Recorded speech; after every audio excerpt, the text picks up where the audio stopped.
बेरी तो ही बरजू कवन बाबा जेठ जानी ठनी हबी या जेठ जानी ठनी हबिया जेठ बई सखवा के तलपी भुभुरिया दूल्हा जाई है कुम्हिलाई दूल्हा जाई है कुम्हिलाई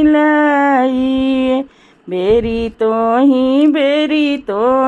बरजू कवन चाचा जेठ जानी ठनी हबिया जेठ जानी ठनी हबिया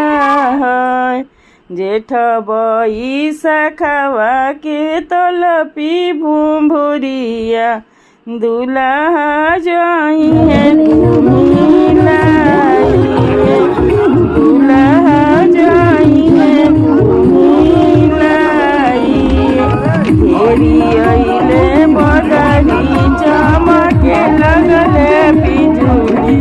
पड़े लगले बूढ़े बड़े बूंदाए पड़े लगले बड़े बड़े बूंदाए घेरी अइले बदरी चमके लगले बिजुली पड़े लगले बड़े बड़े बूंदाए आजन भिंजले बाजन भिंजले सजन सब लोग भिंजले सजन सब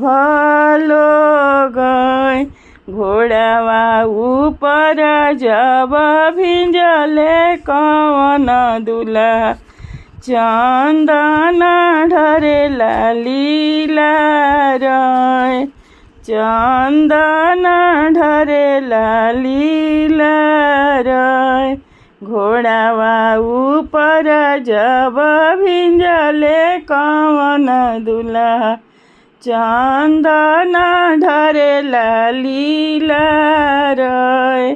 डाँडिया भीतर जब भिंजली कवन सुगवा सेंदूर ढरेला लीला रय सेंदूर ढरेला लीला।